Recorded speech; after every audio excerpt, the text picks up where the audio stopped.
Housewife नव्हे, homemaker. कथा संकल्पना भूषणवाणी. लेखन मोहिनी मेढेकर. कथा एका पत्रानं केलेला गजब. लेटर बॉक्समध्ये येऊन पडलेलं एक छापील पत्र आपली झोप उडवू शकतं, तहानभूक हरपवू शकतं, याची शीतलनं कधी कल्पनाच केली नव्हती. पण त्या पत्रात तसा स्फोटक मजकूर होताच. मुळात आजच्या तंत्रज्ञानाच्या युगात एका पत्रानं चित्त विचलित व्हावं म्हणजे तसं थोडं अतिच झालं. पण तसं झालं होतं खरं. कारण हे पत्र थेट महाराष्ट्र विद्युत वितरण कंपनीकडून म्हणजे महावितरणकडून आलं होतं आणि ते होतं गेल्या महिन्याचं विजेचं बिल. 5,500. बिलाचा तो आकडा बघताच शीतल स्वतःशीच पण मोठ्यांदा तो आकडा म्हणाली होती. त्याबरोबर सोसायटीच्या पार्किंगमध्ये खेळणारी बाकी मुलं, ही बाई स्वतःशीच काय बडबडतीये, असे भाव चेहऱ्यावर आणत तिच्याकडे बघायला लागली होती. शीतलनं काहीच न सुचून आपल्या नवऱ्याला, चेतनला घाईघाईने फोन लावला होता. ऑफिसमध्ये असताना बायकोचा फोन उचलणं ही जणू त्याच्या दृष्टीनं सगळ्यात तुच्छ गोष्ट होती. "काय आहे? पटकन बोल. मला मीटिंगला जायचंय." चेतननं फोनची सुरुवातच या प्रेमळ संवादानं केली. "अरे, या महिन्यात लाईटचं बिल 5,500 आलंय." टेन्शन शेअर केल्यानं कमी होतं, या समजुतीनुसार शीतलनं कसलेही आढेवेढे न घेता चेतनला सांगून टाकलं. "मग 3,000-3,500 तर एरवीच येतं. उन्हाळ्यामुळे जास्त आलं असेल थोडं." चेतन काहीच न झाल्याच्या आविर्भावात म्हणाला. "एरवी ही 3,000-3,500 इतकं येतं? मला वाटलेलं 1,000-1,200 येत असेल रे. मी हल्ली बिल बघतच नाही. तूच ते ऑटोपेनं भरतोस ना, नेट बँकिंगनं." "शीतल, तू उगीचच टेन्शन घेतेस. घरात 6 मेंबर्स आहेत आपल्या. 6 लोकात मिळून 3 टीव्ही आहेत. 3 बेडरूम्समध्ये एसी आहेत. शिवाय oven, fridge, washing machine, dishwasher. विजेचा सढळ वापर असतो आपल्याकडे." चेतनला फोन ठेवायची घाई असल्यानं तो तिला समजावत म्हणाला. "अरे पण तरी ऐक ना, मी खरंच गडबडीत आहे. आपण संध्याकाळी बोलायचं का निवांत? मी घरी आल्यावर." असं म्हणत चेतननं फोन ठेवलाच. शीतल बराच वेळ स्वतःशीच विचार करत बसली. 5,500 हा बिलाचा आकडा तिला अजूनही मोठाच वाटत होता. त्या विचारातच ती घरात आली. घरात आजी आजोबा दोघांनाही ऐकायला अलीकडे जरा कमी येत असल्यानं ती शक्यतो बेल वाजवायची नाही. यावेळीही बेल न वाजवता तिनं आपल्याकडच्या किल्लीनं लॅच उघडलं आणि घरात प्रवेश केला. तिनं पाहिलं तर टीव्ही मोठ्या आवाजात सुरू होता.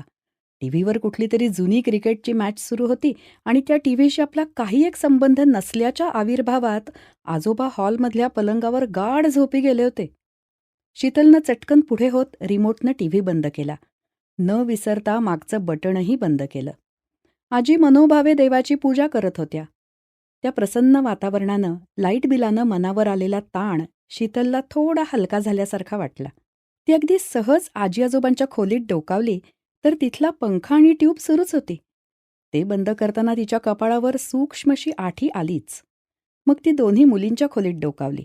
मुली शाळेत जाऊन पाऊण तास उलटून गेला होता, पण तरीही त्यांच्या खोलीतला एसी हळुवारपणे बंद खोली थंडगार करत होता. ही सगळी विजेची उधळपट्टी एरवीही सुरूच असेल. आज तो बिलाचा आकडा पाहिल्यानं आपले डोळे अचानक उघडलेत इतकंच. या विचारानं शीतलला नाही म्हटलं तरी थोडं खजील व्हायला झालं. संध्याकाळी घरातल्या सगळ्या मेंबर्सनी सोबत जेवायचं असा घराचा अलिखित नियम होता. त्याला अपवाद होता तो फक्त आजोबांचा. ते हटकून टीव्ही बघतच जेवायचे. पण आज कधी नव्हे ते शीतलनं थोडी कडक भूमिका घेत टीव्ही बंद करत आजोबांनाही सगळ्यांसोबत जेवायला वाटलं होतं.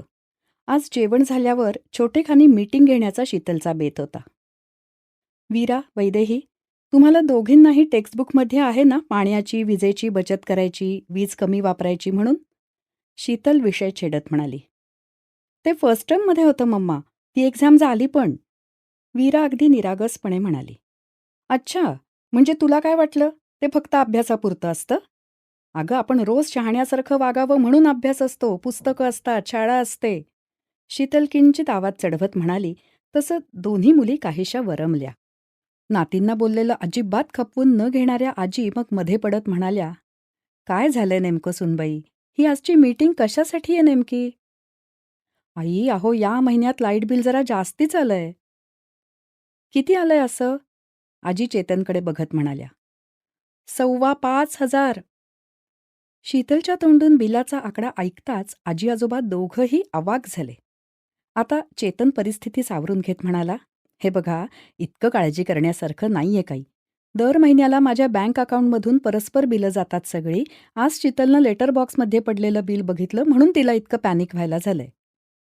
त्यावर आजोबा म्हणाले, "अरे पण हे बिल खूपच जास्त वाटतंय." "सुनबाई, बरं झालं तू ही मीटिंग बोलावलीस. सांग बरं, हे बिल कमी करण्यासाठी आपल्याला सगळ्यांना मिळून काय काय करता येईल?" आजोबा असं थेट आपल्याकडे सूत्र देतील हे शीतललाही थोडं अनपेक्षित होतं. पण आता तिला हुरूप आला. ती पुढाकार घेत म्हणाली, "मला असं वाटतंय की आपण सगळ्यांनी छोट्या छोट्या गोष्टींनी सुरुवात करत विजेची बचतही करायला हवी." "नाही, तू म्हणतीयस ते खरंय. पण म्हणजे नेमकं काय करायचं?" "अगं, आणि आता आम्हा दोघांचंही वय झालंय.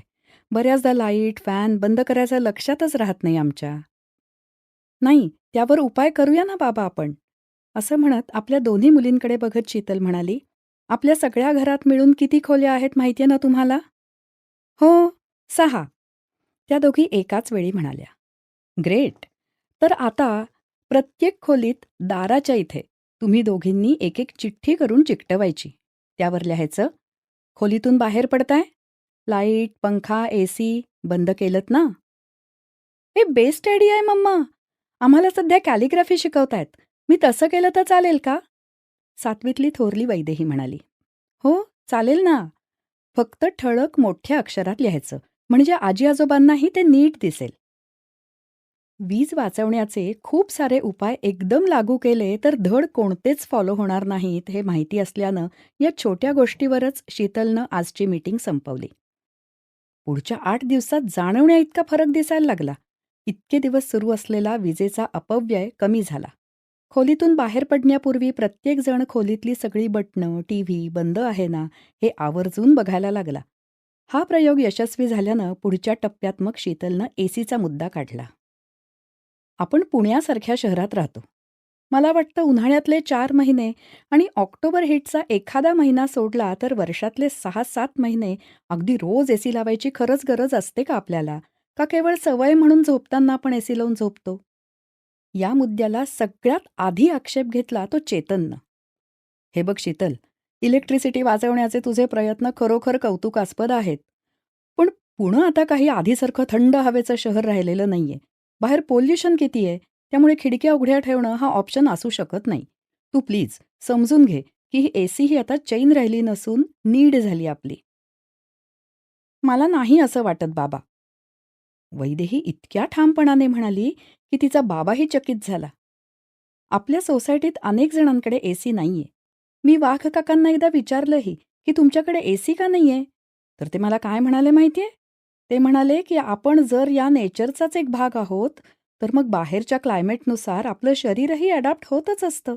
उकाडा खूप आहे, हे बऱ्याचदा शरीरापेक्षा मनच ठरवत असतं. ऐन मे महिन्यातही खिडक्या सताड उघडा ठेवून मस्त पंखा लावला की एसीपेक्षा भारी वाटतं."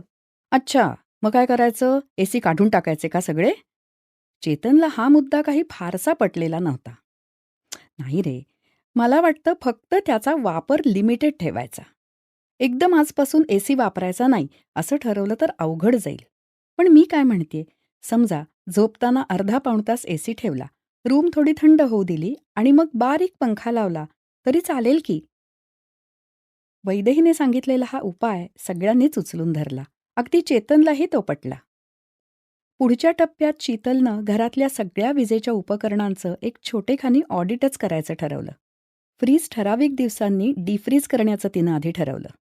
तसंच फ्रीझरचं टेम्परेचर ऋतुमानानुसार बदलणं आवश्यक असतं हा शोधही तिला फ्रीजचं बारकाईनं निरीक्षण करताना लागला.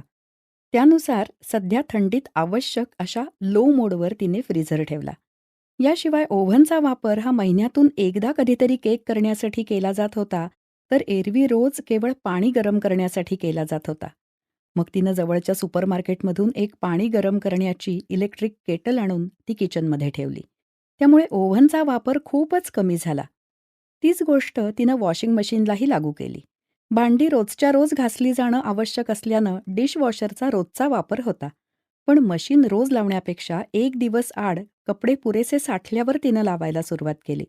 त्यामुळे फक्त विजेचीच नाही तर पाण्याची, डिटर्जंटचीही मोठ्या प्रमाणात बचत व्हायला लागली. वीज बचतीच्या या सगळ्या उपाययोजना सुरू करून महिना उलटून गेला होता. त्या दिवशी मॉर्निंग वॉकवरून आल्यावर शीतलनं नेहमीच्या सवयीनं लेटर बॉक्स उघडून पाहिला, तर योगायोगानं त्याच दिवशी लाईट बिल आलेलं होतं. बिल नेमकं किती आलं असेल ह्या विचारानंही तिला एकदम अस्वस्थ व्हायला झालं.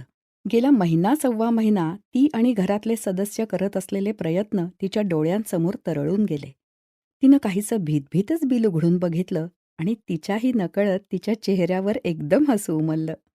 या महिन्याचं बिल मागच्या महिन्याच्या बिलाच्या तुलनेत निम्म्यापेक्षाही कमी आलं होतं. तिनं आखलेले वीज बचतीचे छोटे छोटे उपाय यशस्वी ठरले होते. कधी एकदा घरातल्या सगळ्यांनाही गुड न्यूज देतेय असं तिला झालं होतं. घरी तिसऱ्या मजल्यावर जाण्यासाठी लिफ्टचं बटण दाबणार, तोच तिच्या मनात काही विचार आला आणि कित्येक दिवसांनंतर लिफ्टकडे पाठ फिरवत ती जिन्याकडे वळली. वीज बचतीची सुरुवात घरापासून झाली असली तरी ती घरापुरतीच मर्यादित न ठेवता आपल्या सोसायटीतही काही उपाय राबवता येतील का याचं विचारचक्र तिच्या डोक्यात सुरू झालं होतं. बिल्डिंगच्या टेरेसवर सोलर पॅनल बसवले तर सोसायटीतल्या रोजच्या सामायिक वापराच्या विजेची गरज त्यातून भागू शकते हे तिने मागे वाचलं होतं. आता तिनं तो अभ्यास सुरू करत सोसायटीचं लाईट बिल कमी करण्याचं मनातल्या मनात पक्क ठरवलं होतं. आता आपण ऐकले अपर्णा जोग यांच्या आवाजात एका पत्रानं केलेला गहजब. लेखन मोहिनी मेढेकर. कथा संकल्पना भूषण वाणी. ही क्रिसेंटची निर्मिती असून साऊंड्स ग्रेडची 2024ची प्रस्तुती आहे.